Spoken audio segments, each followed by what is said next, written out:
ನಮಸ್ಕಾರ. ನುಡಿ ಬೆಳಗು ರೇಣುಕಾ ನಿಡಗುಂದಿ ಅವರ ಪ್ರಜಾವಾಣಿಯ ಅಂಕಣ ಬರಹ ಪ್ರಚೋದನೆಗೆ ಪ್ರತಿಕ್ರಿಯಿಸಬೇಕಿಲ್ಲ.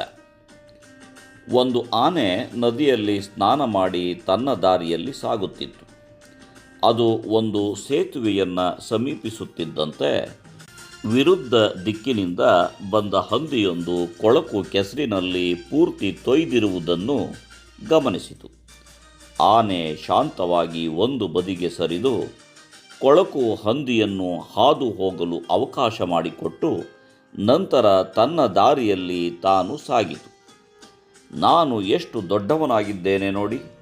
ಆನೆ ಕೂಡ ನನ್ನನ್ನು ನೋಡಿ ಭಯಭೀತಿಗೊಂಡು ಒಂದು ಬದಿಗೆ ಸರಿದು ನಾನು ಹಾದು ಹೋಗಲು ಅವಕಾಶ ಮಾಡಿಕೊಟ್ಟಿತು ಎಂದು ಹಂದಿ ನಂತರ ತನ್ನ ಗೆಳೆಯರಿಗೆ ಹೆಮ್ಮೆಯಿಂದ ಹೇಳಿಕೊಂಡಿತು.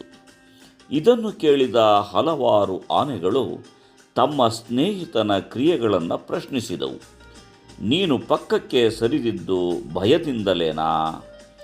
ನಾನು ಹಂದಿಯನ್ನು ನನ್ನ ಕಾಲಿನ ಕೆಳಗೆ ಸುಲಭವಾಗಿ ತುಳಿಯಬಹುದಿತ್ತು ಎಂದು ಹೇಳಿದ ಆನೆ ಮುಂದುವರಿದು, ಆದರೆ ನಾನು ಸ್ವಚ್ಛವಾಗಿದ್ದೆ. ಹಂದಿ ತುಂಬ ಕೊಳಕಾಗಿತ್ತು. ಇದಲ್ಲದೆ ಅದನ್ನು ತುಳಿಯುವುದರಿಂದ ನನ್ನ ಕಾಲು ಹೊಲಸು ಕೆಸರುಮಯವಾಗುತ್ತಿತ್ತು. ಅದನ್ನು ತಪ್ಪಿಸಲೆಂದೇ ನಾನು ದೂರ ಸರಿದೆ ಎಂದು ಹೇಳಿತು. ನಾವು ಕೆಲಸ ಮಾಡುವ ಕಚೇರಿಗಳಲ್ಲಿ, ಸಂಘ ಸಂಸ್ಥೆಗಳಲ್ಲಿ ಅಥವಾ ನಮ್ಮ ಸಮಾಜ ಮತ್ತು ಕುಟುಂಬಗಳಲ್ಲಿಯೇ ನಮ್ಮ ದೃಷ್ಟಿಕೋನಗಳನ್ನು, ನಮ್ಮ ವಿಚಾರಗಳನ್ನು ಒಪ್ಪದ, ವಿತಂಡವಾದ ಮಾಡುವ, ಮೈ ಮನಸ್ಸುಗಳಲ್ಲಿಯೇ ದ್ವೇಷ ನಂಜನ್ನೇ ತುಂಬಿಕೊಂಡ ವ್ಯಕ್ತಿಗಳು ಇರುತ್ತಾರೆ. ಅವರ ಕೆಲಸ ನೀವು ಮಾಡುವ ಪ್ರತಿಯೊಂದು ಕಾರ್ಯದಲ್ಲೂ ಮೂಗು ತೋರಿಸಿ ನಿಮ್ಮನ್ನು ಅವಮಾನಗೊಳಿಸುವುದು, ಇಲ್ಲ ನೀವು ಮಾಡಿದ ಕೆಲಸ ಸರಿಯಿಲ್ಲ ಎಂದು ಸಾಬೀತು ಮಾಡುವುದೋ ಆಗಿರುತ್ತದೆ.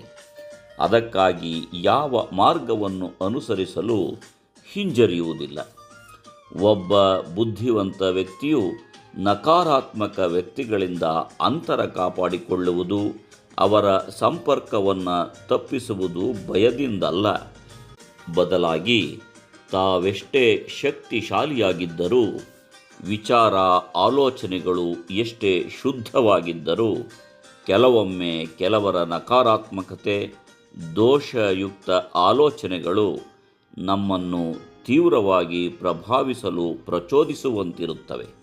ನಾವು ಪ್ರತಿಯೊಂದು ವಿರುದ್ಧ ದೃಷ್ಟಿಕೋನ, ಪ್ರತಿಯೊಂದು ಮಾತು ಅಥವಾ ಪ್ರತಿಯೊಂದು ಸನ್ನಿವೇಶಕ್ಕೂ ಪ್ರತಿಕ್ರಿಯಿಸುವ ಅಗತ್ಯವಿರುವುದಿಲ್ಲ.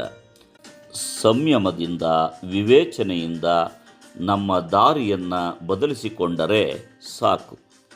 ನಮಸ್ಕಾರ. ಧನ್ಯವಾದಗಳು.